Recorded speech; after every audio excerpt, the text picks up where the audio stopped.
Hello, beautiful people. Welcome back to Joyful Journeys, our second installment of stories that inspire and encourage from preconception to birth. I am your hostess, your facilitator for this experience, as well as your personal womb griot, Zindzi Aya. Can I say my name? Zindzi Aya.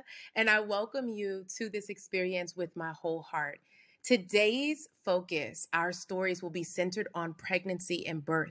So if that's what you're here to jump into, let me introduce myself properly for those of you who are meeting me for the first time, and for those who are coming back, let me reintroduce myself. So, as I was saying, my name is Zindzi Aya. I am a writer, a storyteller, and a student of traditional midwifery and a student of life, really. I'm a certified doula. I'm also a professional childbirth consultant and family advocate. I have over 20 years of right per ex- blah, blah.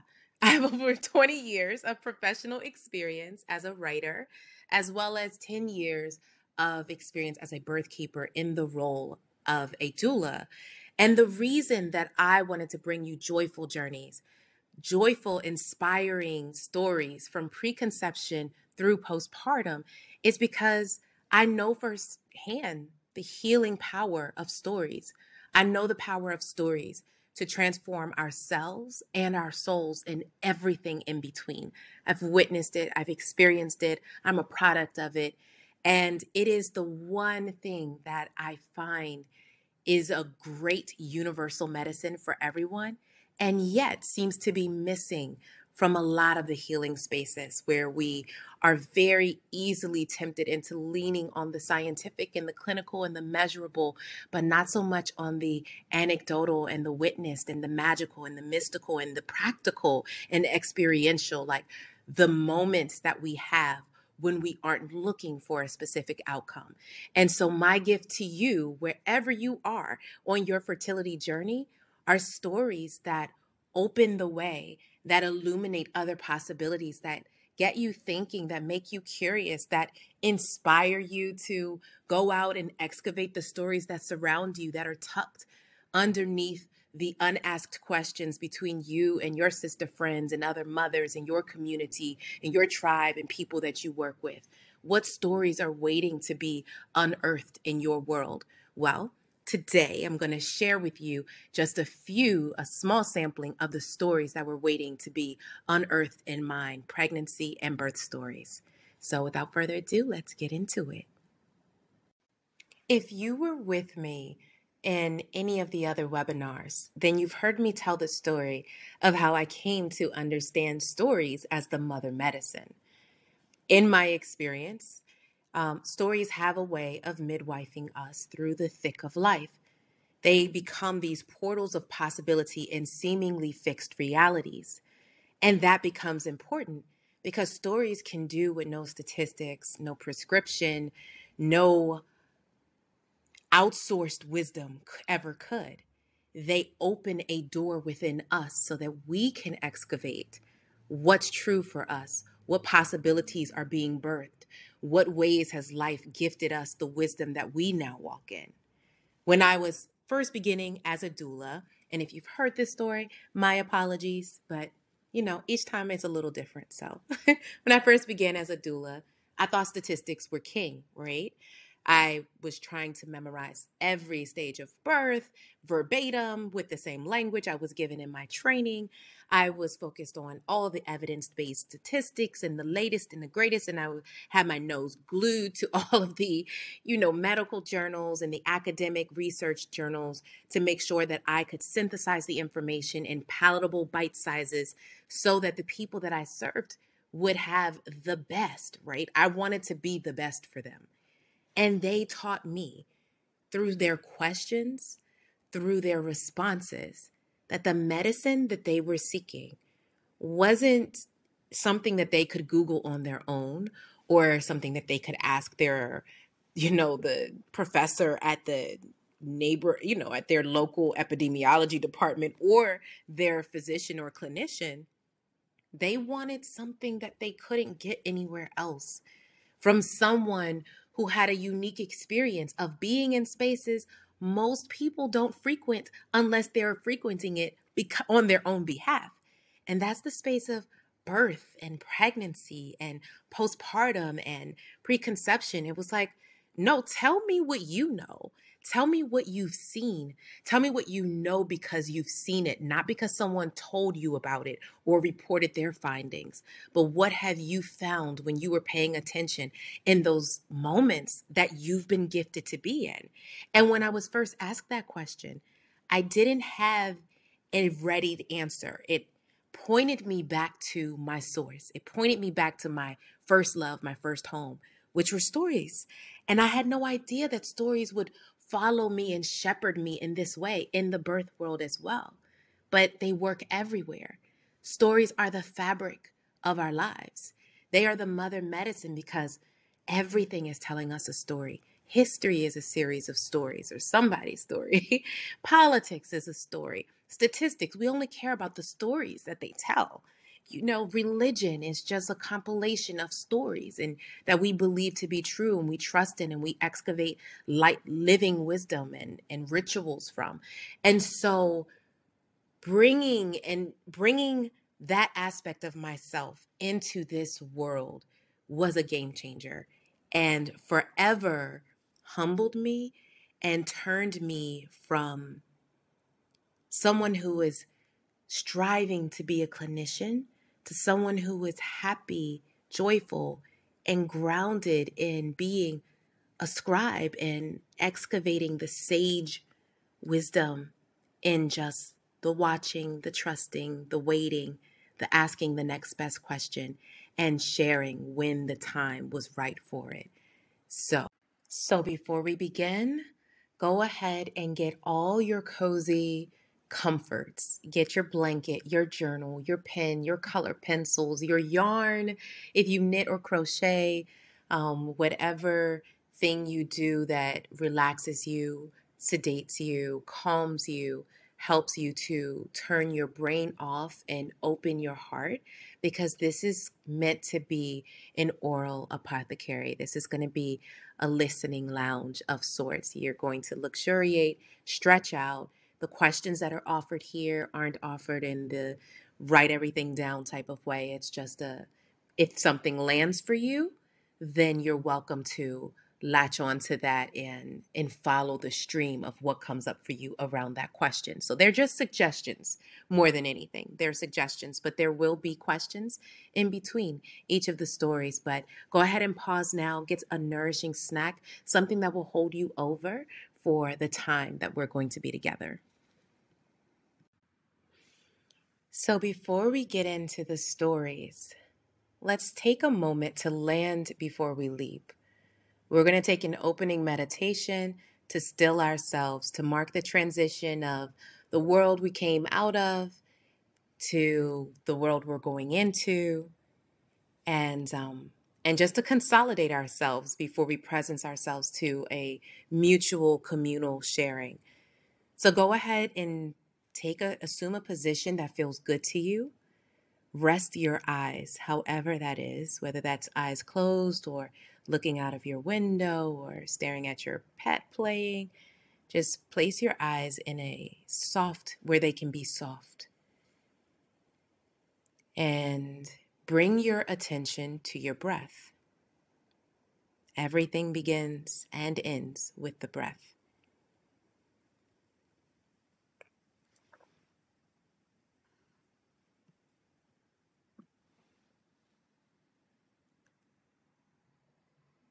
Which part of your body does your breath move?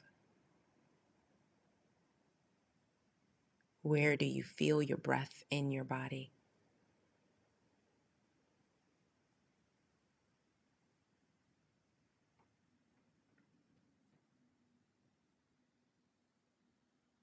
And in the next few minutes of silence, ask yourself, ask your body, what does my breath want from me right now?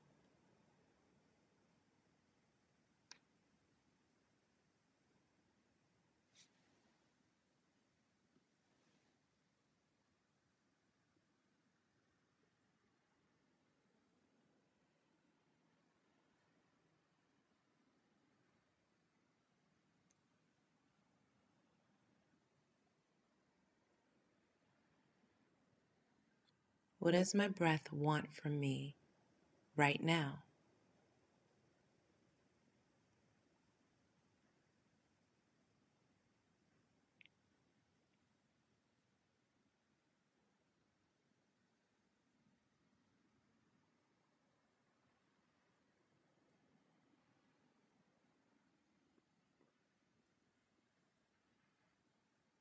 What does my body want from me right now?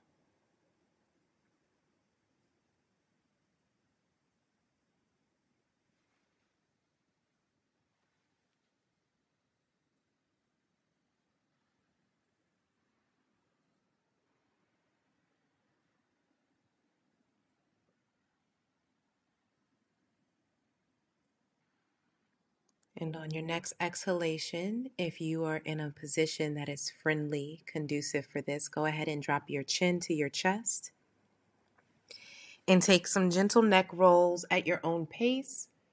Inhaling as your head goes back, exhaling as your head comes forward. Take a few of those.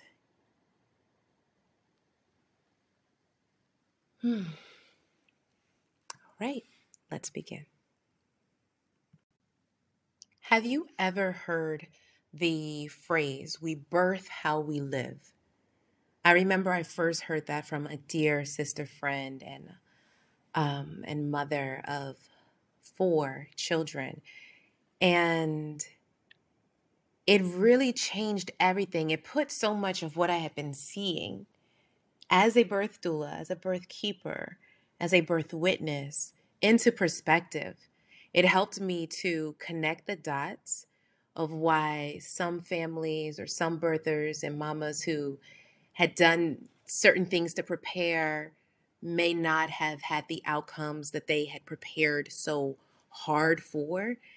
And while others who seemed more lackadaisical and kind of flip about things had these seamless processes. But then it made sense. We don't birth how we prepare. We don't birth according to what we read or what we know or our educational level or our economic bracket, not all the time, right? We birth how we live, the energy in which we live. If we live in a spirit of trust, if we live according to our intuition and we are open and we're soft, or if we rake ourselves across the coals, and that's how we birth. Because birth, although we see it as this time that's separate, it is a part of life. It is not apart from life. And so, as my teacher, one of my many teachers, Wapio Diane Bartlett, would say, midwifery is about birth, but birth is not about midwifery. Birth is about life. And so, as we get into stories of pregnancy and birth, I invite you to ask yourself, what does birth mean to you? What is birth really? What is pregnancy? What are we talking about when we talk about birth and pregnancy? A few additional opening questions for you. How does we birth how we live make you feel? Literally, what feeling comes to mind? Is it an aha? Is it a, oh, heck? Is it a, feeling of expansion and softness and possibility? Does it make you want to jump up right now from this moment and go fix some things? Like, what does that bring up for you? Does it connect the dots in your own experience? And how would you describe the way you live? How would you describe the way you live overall? If your life were a landscape, what would it be? I also to invite you to explore what story or stories you've associated with pregnancy and birth. And how are those stories serving you? How do they operate in your life? How do they feed your dreams, your visions of the highest or the best possible outcomes for you, or the most empowered interpretation of your already had experiences?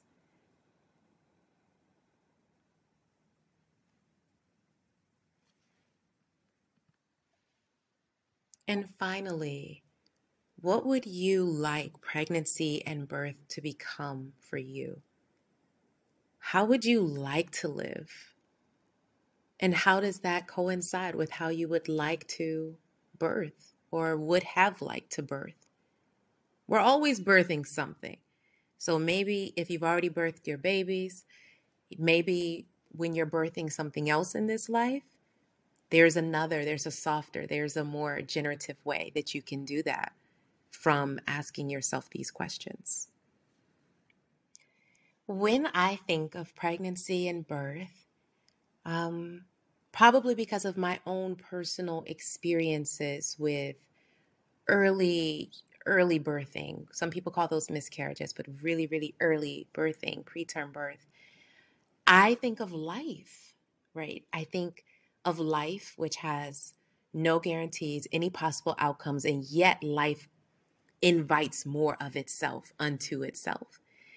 And when I think of life, I think of a journey of bringing forth, not just a process, but birth for me is a journey of bringing forth that which is unseen into the seen, which isn't held or separate from us into the world of separation. But when I see it as a journey, there it softens the outcome, what the outcome quote unquote needs to be. Because when you go on a journey, your prayer is that you arrive and that you have the intended experience. But there's nothing wrong if you don't, because it's a journey, it's life, anything's possible. Whereas a process, there's usually a right and a wrong way to have a process. There's oh, this went well or this didn't go well. There's a kind of air of judgment and analysis that can happen because processes tend to be more rigid, even if that rigidity is only in our minds, even if it's just our concept of everything. And so for me, softening my concept of pregnancy and birth make everything that I experience and that I witness so much more breathable, so much more accessible, so much more easy to celebrate and to revel in, and revelatory and nutritive, no matter what the outcome is, because it becomes about the journey, not the destination. The journey is the gem. That's how I see birth and pregnancy. Now, there's a reason why I share with you my take on birth and on pregnancy, because, of course, every storyteller has a lens. And I feel that it is imperative that you know the lens through which I am looking at life, at birth, at pregnancy, before you list, so you can better understand the stories that I've excavated.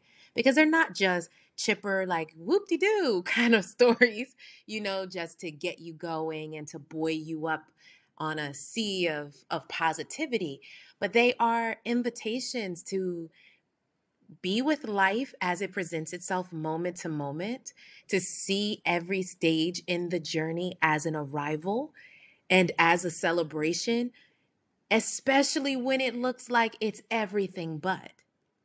And so the stories in this webinar are about the journeys, different legs of the journeys, and they celebrate aspects that we usually don't celebrate.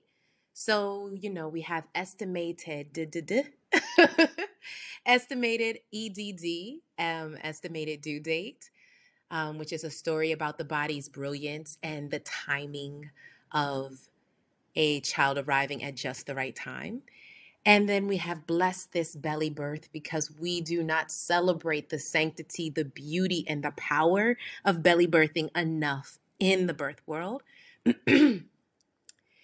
Then there is I Didn't Know This Was Possible, which is a near and dear story to my heart, because it is a birth story, the birth story or a part of the birth story of my goddaughter.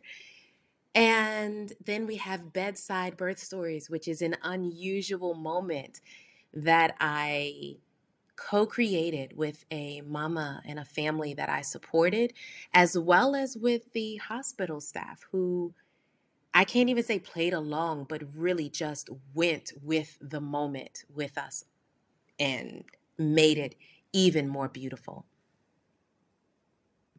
One of my favorite quotes as we begin estimated, I love saying the title of this story, is that the body knows things a long time before the mind catches up to them. I was wondering what my body knew that I didn't. And that's Sue Monk Kidd from The Secret Life of Bees.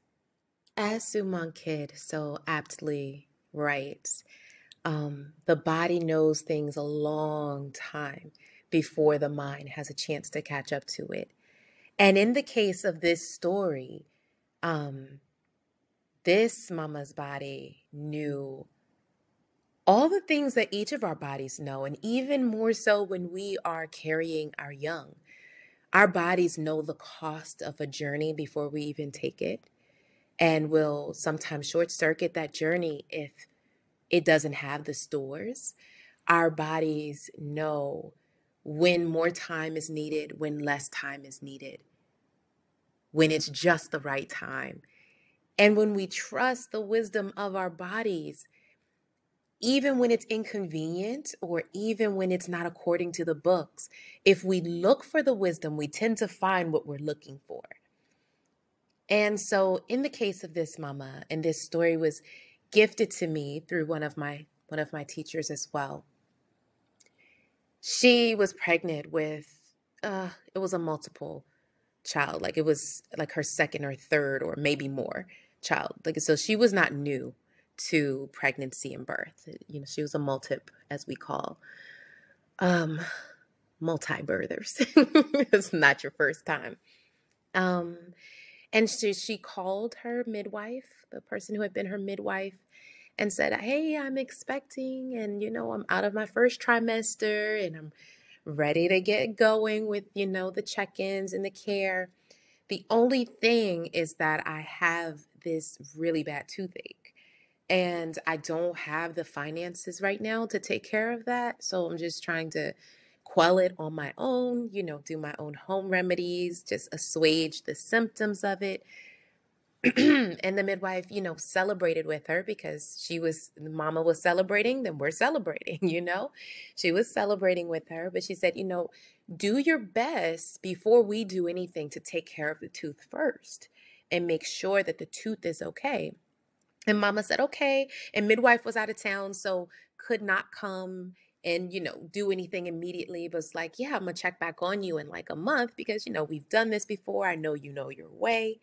And plus, you have the tooth thing to take care of. So mama said, okay, cool, we'll do.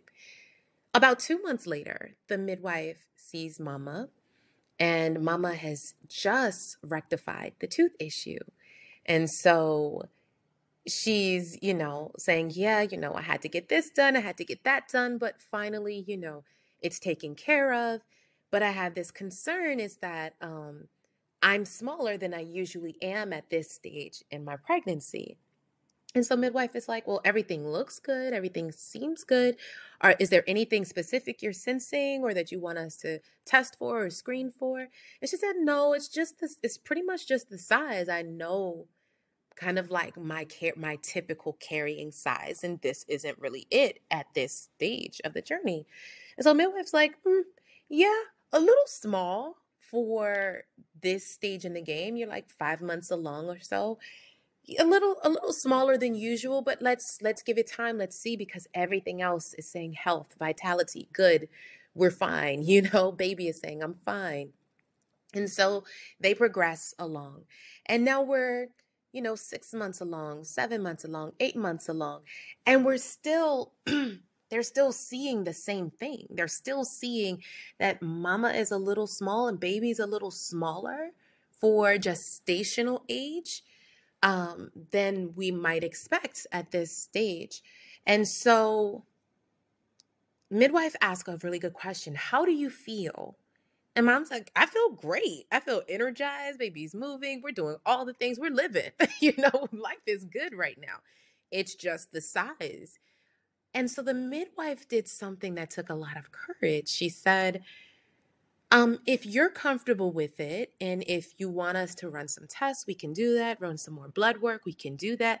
But if you're feeling good and comfortable, how about we just create a little more space in your estimated due date.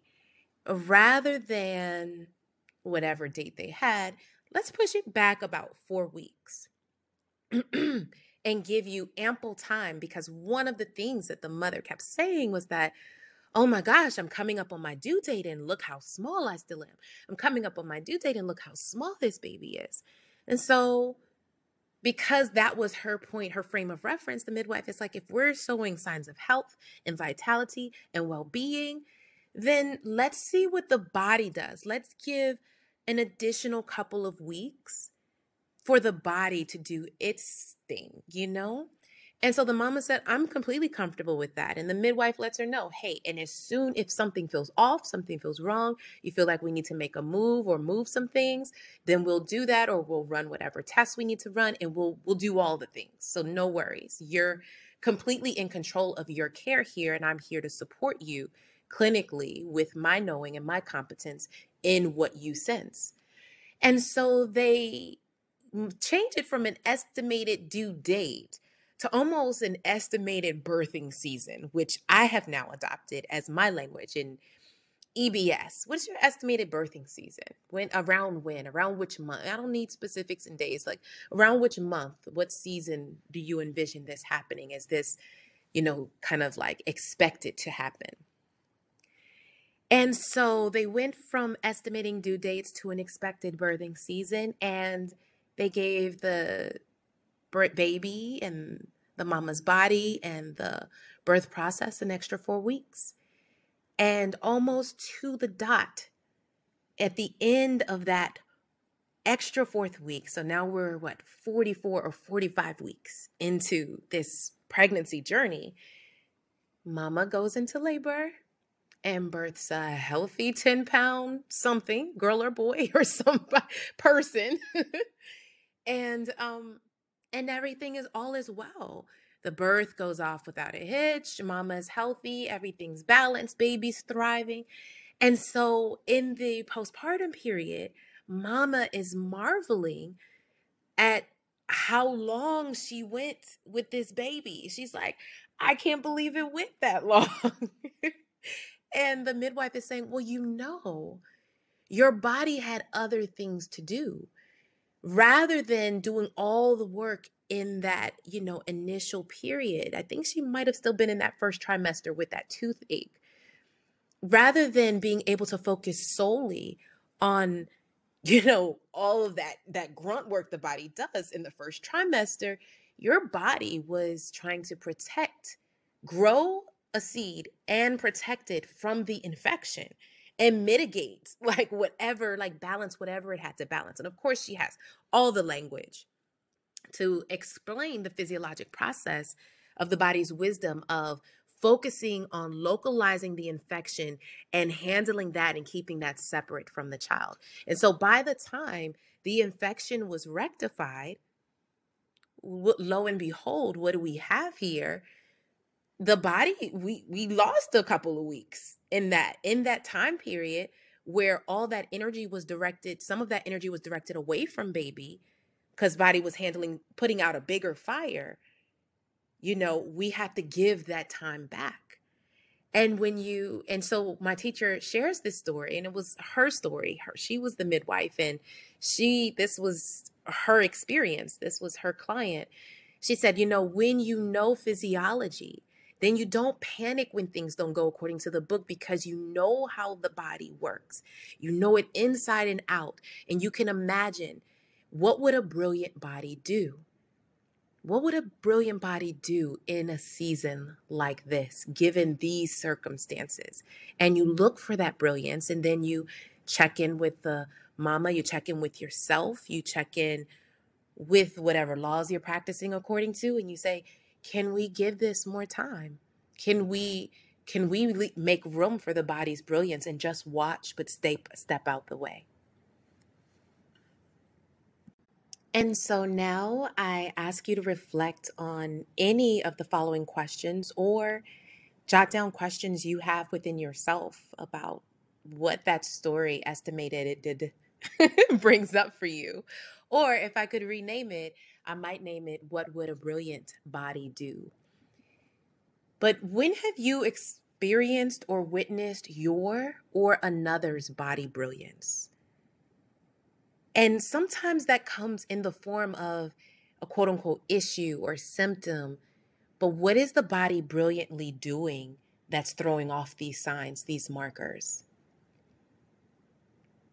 How can you soften your concept of time to allow for the wisdom of life? Remember, I was telling you that birth and pregnancy here would be seen through the lens of life as a journey. So, how can you soften your concept of time to allow for the wisdom of life to do its thing through you and in your life? Where can you ask, what would a brilliant body do? And that question is relevant for anything you're trying to birth, from a healthy relationship to the right career. What would a brilliant body do?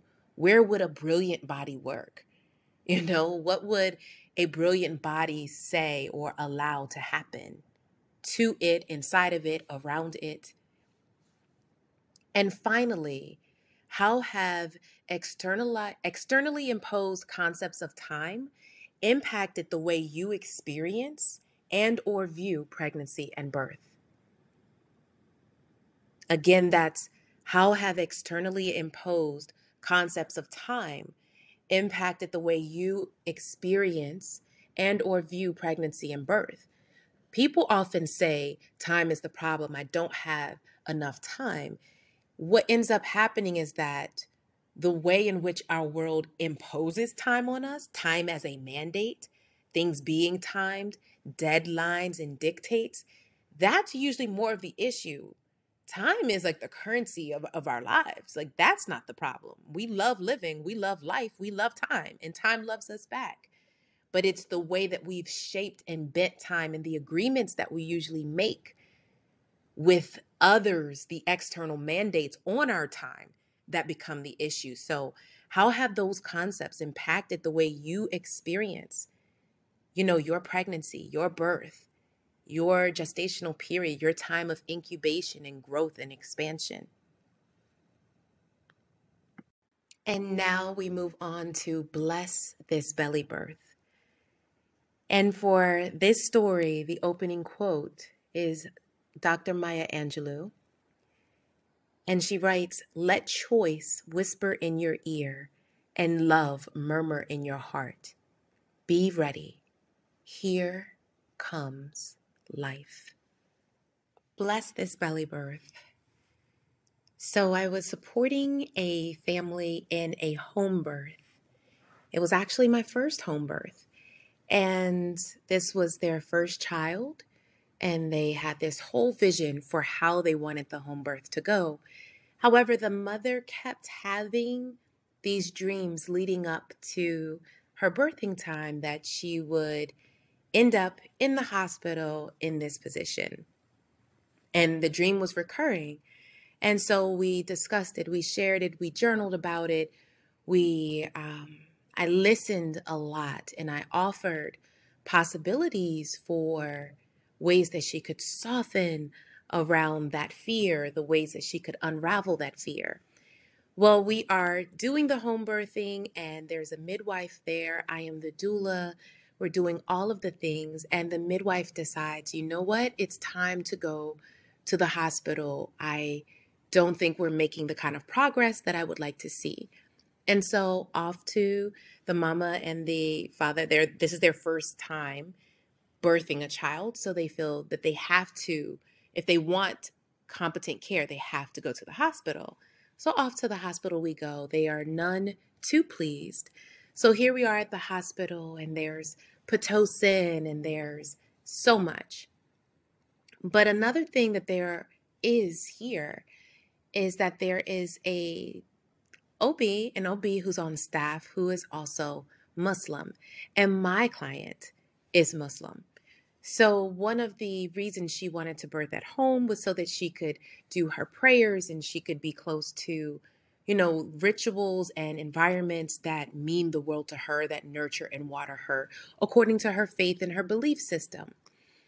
Just so happens that all night there's this OB there who is Muslim and who has birthed several times and who's extremely friendly. And so as the nurses are coming in and out and the OB is coming in and she's, kind of giving this timeline of, hey, this is what I need to see. This is what needs to happen. If not, then this is our option.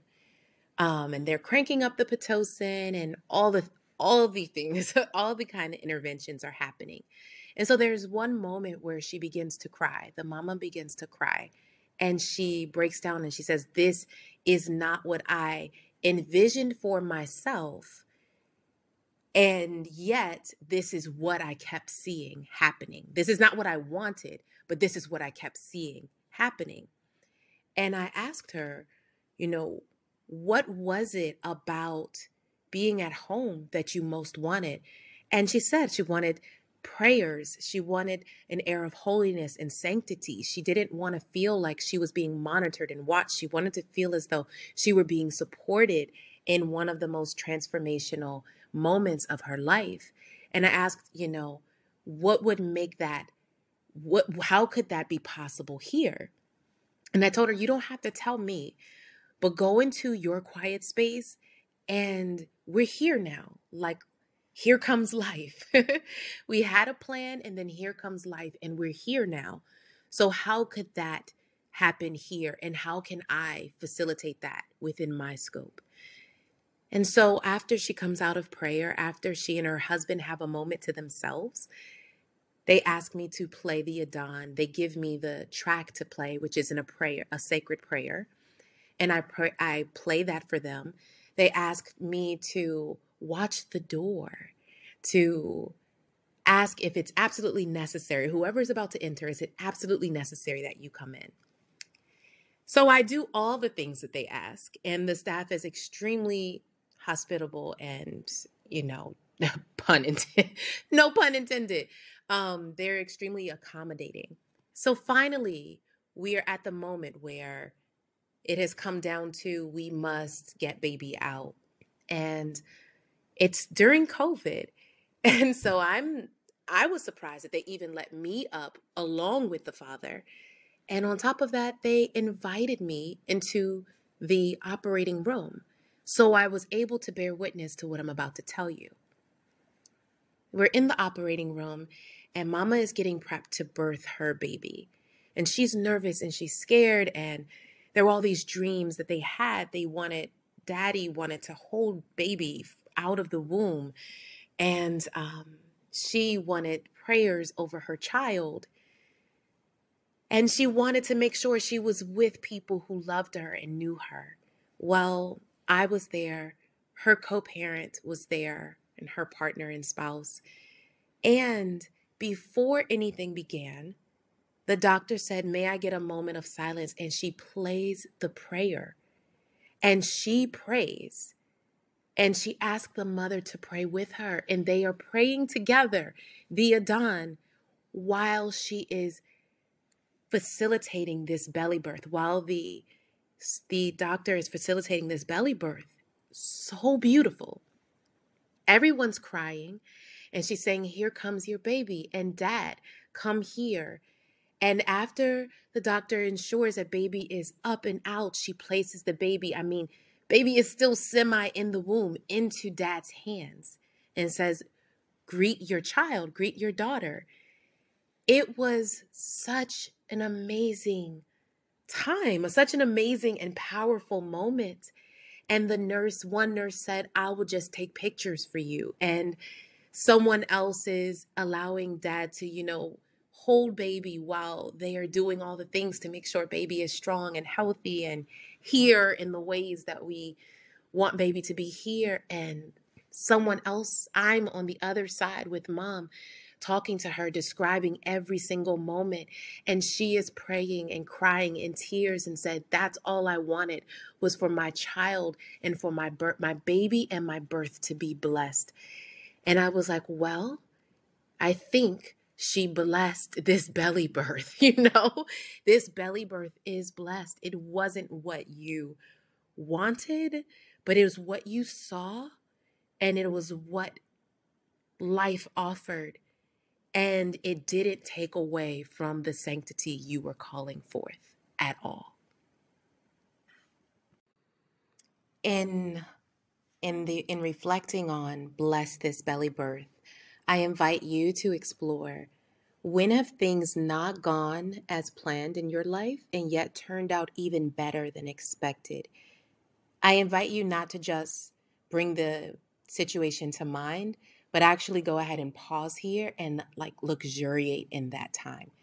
Like milk it for everything it's worth. Like what were all of the beauties, all of the possibilities, all of the perfections that were born from what you had not planned for? And I feel that this is so essential because when we realize this happened in life and birth is a part of life, then we get to soften and say, this is a part of just like in life. I can birth the way that I live. I've lived through something like this before, even if not in this way. What is your birth prayer?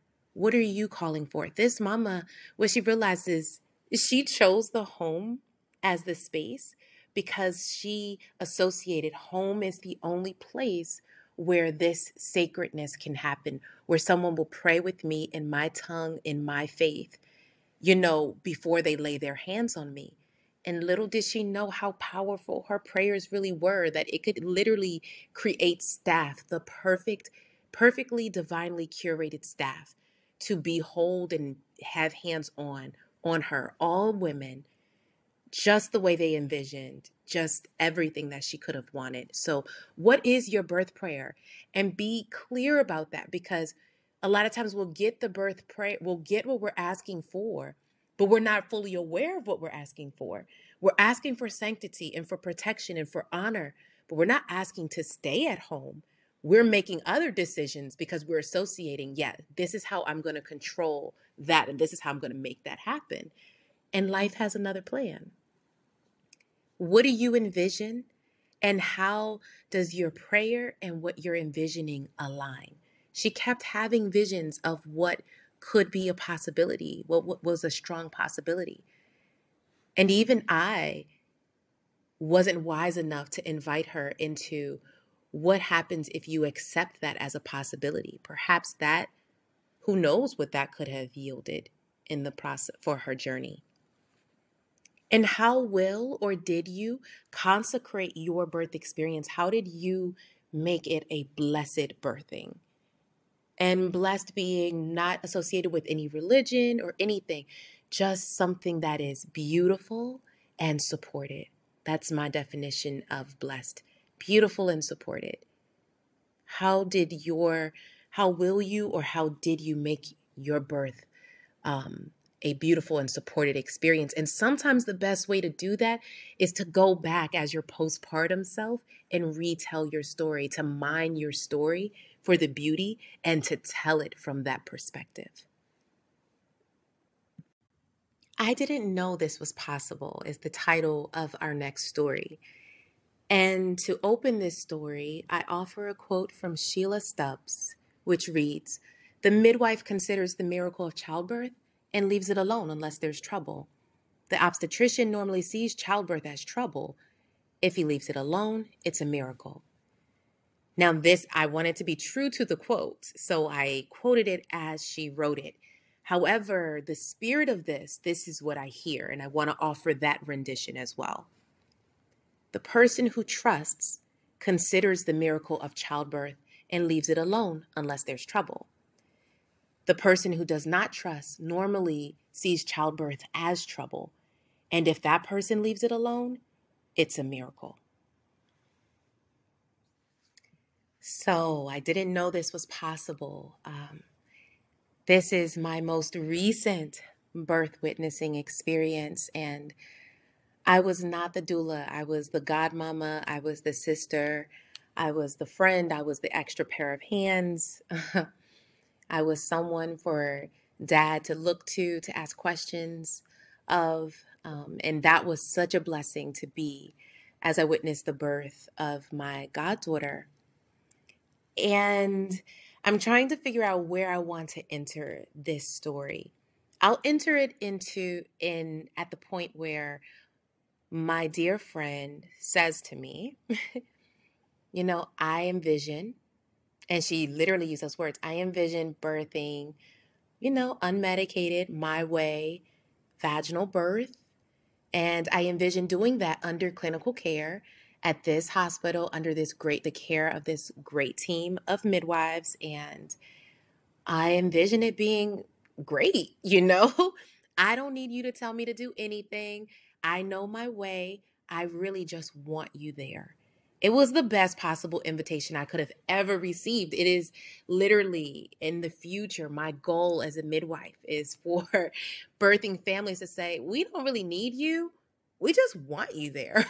we just we just want you to be there because, you're a nice presence to have around and we want to talk and eat a good meal with you afterwards. And or because you tell really good stories, maybe I could just go attend births and tell stories. Anyways, so we're there. She is birthing her way. It is so funny. She sleeps through most of the birthing. Um, in between the contractions, she is sleeping. She is eating ice and sleeping. And I could see the looks of concern at different times on the on the midwife's face or on the nurses' faces. They were like, she needs to get up and walk. She needs to use gravity. And my doula brain kept saying this too. And I kept saying, no, she doesn't need you to think for her.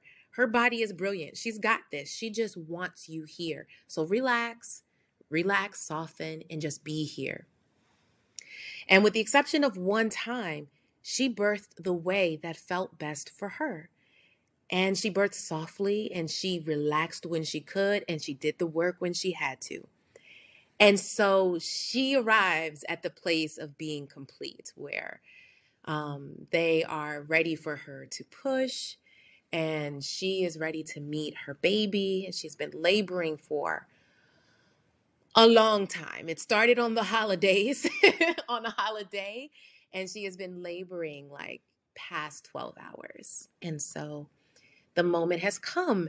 And so there's this really there's so many powerful moments, but there's this really potent moment where her midwife comes in and as she's putting on her gloves and getting ready and getting my friend positioned to birth her baby, she says, I didn't know this was possible. And as she says that, the nurse asked my friend, do you mind if I bring another nurse in? We've never seen this before. And that moment, besides being overwhelmed with joy, with pride, with confidence, and my friend following her way, and my sister following her way through this moment, and holding space with her husband who's overwhelmed with joy and awe at her body brilliance and her knowing and being able to be such a present support and such a present comfort for her. My doula / clinical brain is going crazy like, you didn't know this was possible. This is what you do. And then as the doctor is preparing to receive my goddaughter, she says, with my births, I never got past 5 or 6 centimeters. I didn't know it could happen. But I heard so much more in that. There was also, because it couldn't happen for me, I didn't believe it could happen for you, even though I nodded all along your care. I went along with this vision, but I hadn't seen it enough to believe it. And then with the nurses, they were like, we've been labor and delivery nurses. I've been here for a year. She's been here for 2 years. And everyone comes in and says they want an unmedicated vaginal birth, and it almost never happens. And the thing about physics is that we see what we expect to see. And because we know that, that's been actually like validated in research, it takes a powerful visioner to hold their vision of what's possible in a place where everyone else there does not know that this is possible. I resonate with Sheila's quote so much in this story because um, miracles happen in spaces based on how we see things. As she said, the midwife, doesn't sees, doesn't interfere with childbirth. She believes in the miracle of childbirth. And so she lets things unfold unless she needs to get involved, unless there's a problem. But if you see something as a problem, then you're going to be trying to fix everything, right? And so, and I want to say that I completely have witnessed the opposite. I've witnessed midwives who see it as a problem, and I've witnessed OBs who are very lax and like, you've got this. You said you're going to do it. I believe you're going to do it. Call me when you need me. And they're really out of the way unless they need to help something along. But what I didn't know this was possible. What it invites for me is it invites the question, what do you imagine / know is possible? When you think of birth, when you think of your pregnancy, when you think of life, what do you know is possible? And if you don't know it, what could you imagine as being possible? What, if anything, would you like to believe is possible, but maybe you're struggling to believe it's possible? And then to make room for miracles, because we can't all hold it on our own. Sometimes we have to fruit collectively, drawing from the strength of many others. But who believes it is possible? That thing that you want to believe is possible, that you struggle to believe is possible, who believes that it is possible? And they're believing that with you, and they believe that it's possible for you. Who is or who are those persons? And how would you like to invite them into your dreaming process, into your birth journey, into holding space for the possibilities? Bedside birth stories. Birth isn't just like, birth stories aren't great to just tell mamas before they give birth or afterwards, but they're really great during birth sometimes too. And a beautiful collector of birth stories is Ina May Gaskins. And she writes here, and this is a partial quote, physiologically, birth doesn't happen the same way around surgeons and medically trained doctors as it does around sympathetic women. I was supporting a mama through a hospital birth, and she was having a very challenging time.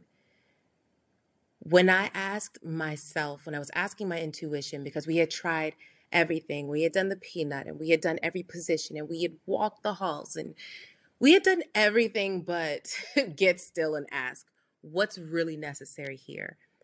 I noticed a phenomenon that every time someone came into the room, like her vitals, everything would change. Her breathing would change, her body position, like it was almost as though the vapors solidified around her and were just like crowding her out every time someone came in the room. And knowing how mammals birth in the wilderness, in our original state, that, we love quiet and dark and low lights and no beeping monitors and people not intruding on us. The same environment we would have if we were having a bowel movement or if we were making love. Like, and you may think like, oh my gosh, that's like two different things, but we need privacy. We need a kind of sanctity. We need just the cloak of whatever is needed in those moments. Those are the same kind, that's the same kind of relaxation and softness that we birth best in.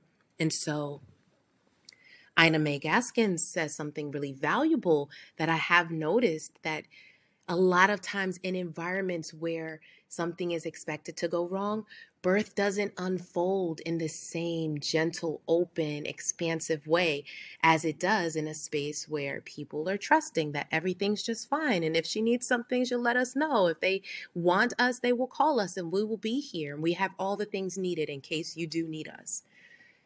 And so the best thing I knew to offer, because I couldn't just stop people from coming in. They're checking monitors and they're adjusting the baby monitors and they're reading the echocardiograms and they're doing all the things, right? And so I asked the next nurse that came in, I said, hey, this is a mama who particularly loved stories. She didn't want to hear all of the clinical stuff stressed her out. She didn't want to hear about her blood pressure reading even when it was more than fine. She didn't want to hear about the results of the test. She didn't want to get wrapped up in ultrasounds. She wanted stories like what's possible, tell me something good. And so I asked the nurse, I said, hey, is it possible? Do you have a minute? Have you had a child? And she said, yes. And I said, do you mind sharing your birth story with her? And something softened. For a moment, she saw that we weren't just another room in which she had to go in, click a few buttons, adjust the monitors, read some squiggly lines on some graph paper, and then say, okay, and then walk out. There were people here. And she was a person, because I'm guessing, she probably felt like a machine. Like, I have to hit all these rooms. I have to do this many times. I have to respond to these beeping machines. That can be a bit dehumanizing as well. And she softened and she smiled and she pulled up the birth ball and she said, hey, and she was like, how are you feeling? That was the first time she asked that question to the mama I was supporting. She said, how are you feeling? And she was like, good. And she was like, I've had 2 children. And she goes into her birth stories. As she's sharing, the woman who is in to clean and take the trash and collect all the hazardous material, all that stuff, comes in. And she hears this sharing. And so I'm sitting on one side of the bed. The nurse is on the other side of the bed. And she is cleaning a little more slowly. And she's tuning in. And she says, oh, you're telling her about your birth story? And she nods. And now over the room, there is this hush, this softness that has fallen over the room. We've all stopped trying to make birth happen and figure it out and fix it. And there was nothing wrong except that we were trying to fix it. And so we were trying to fix what wasn't wrong and making something wrong, that is. And so she listens in and then she says, oh, I can tell you about when I had my son. And she's an older woman. And so she's telling a story from a different time that none of us have lived through. And there's this radiance and this glow that is coming on her face. And I see this mother medicine being passed around almost like a communal food dish, that you're offering. And everyone's like pouring a little bit of hot water from the same pot. And their tea is a little bit different, but everybody's sipping their individual tea and it's doing what it needs to do for each person involved. And it's absolutely beautiful. It's absolutely amazing. And those were the bedside birth stories. And in that time, and this wasn't the purpose of it, right? The purpose was, my question to my intuition was, what's needed? What am I missing here? What am I not seeing? And it was the response when people came in, because people weren't being people. And so they couldn't see the mama I was supporting as a person. And during that time, she made great progress because she was relaxed and she was enjoying herself. And when there were contractions, everyone became quiet. Nobody was talking about results. Nobody was talking about what they saw on a monitor, and there was this air. You could feel it. The environment in the room changed into something holy, exactly what that moment was. It changed to match that moment when we all just stopped and became human. Like, what's most needed here? It was just a story. We shared stories and birthed that baby into this world. And so my closing question to you, right, is not only to invite you to excavate your community and your circles for those birth stories that open you up to life and that it prepare you to soften and open your heart and like, here comes life. But what would you love to birth? Besides a baby, birth is a highly transformational experience. it is one thing for almost all people. It's usually transformative in some type of way. What would you like to birth besides a baby? What would you like to birth within yourself, in your life, and or your community during your pregnancy and birth? It could be a softer way of living. It could be new friendships. It could be healing relationships that, have been fractured. It could be more rest. It could be financial abundance, whatever it is. What would you like to also be birthing during this pregnancy and birth? Because one of the gifts pregnancy and birth give us is that it's a magnifying glass on how we're living. We birth how we live. How are we living? And what do we want to birth so that we can live even better? Thank you so much for spending this irreplaceable time with me, um, listening to these stories, reflecting on these questions, because they're nutritive for me as well. As usual, we're going to close with a closing meditation with just a few minutes of silence. And after we finish the silence, if you want a way to kind of tap base with me, there will be my information will be shared. But we're just going to spend a moment in silence, simply being with all that is here. Follow your breath. That is enough. Your breath is enough to birth something new. Your breath is enough. Your breath brings you back to your being. So just get cozy again, soften your mind, and breathe joyfully. Breathe.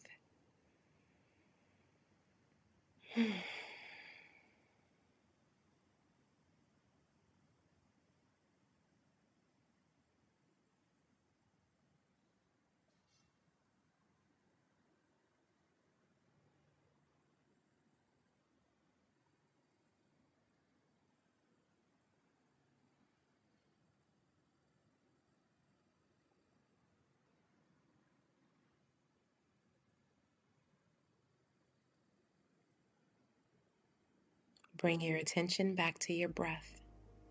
That's enough for now.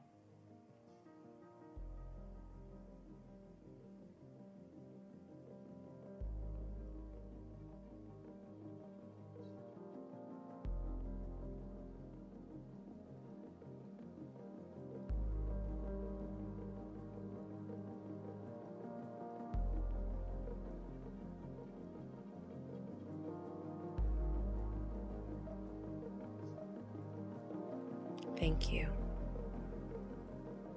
As always, I invite you to connect with me at my web home at www.wombandword.com.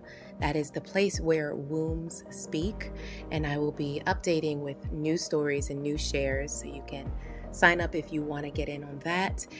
But most importantly, I love soul to soul, real in-person connections, as in-person as we can be. And I respond to all emails. So you can also email me and I welcome it genuinely. Hi, like hello, hi at wombandword.com. Thank you so much. Thank you so much for closing out with me, for writing this out with me.